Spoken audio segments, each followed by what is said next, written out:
So heto pala guys yung Realme 15 Pro 5G. So meron siyang Snapdragon 7 Gen 4 with 7,000 mAh battery which napakalaki na yun. And meron siyang dual 50 megapixel wide and ultra wide camera. Well actually that kind of sounds disappointing since wala tayong telephoto zoom, but heto yung masabi ko. Yung camera, I have to say na okay yung camera. There is some color there and then the same time with a little bit of contrast na nalagay dito.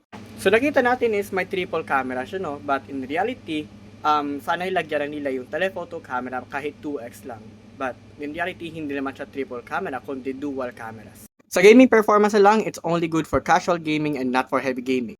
Though 7 Gen 4 is said to be an improvement compared to the 7 Gen 3, well, actually, it's not much. So basically, kapag nag-heavy game ka doon, like Genshin Impact, 45 FPS pa rin yung kuha, but at higher settings. Pero, when it comes sa MLBB lang, COD M, okay na yung Realme 15 Pro.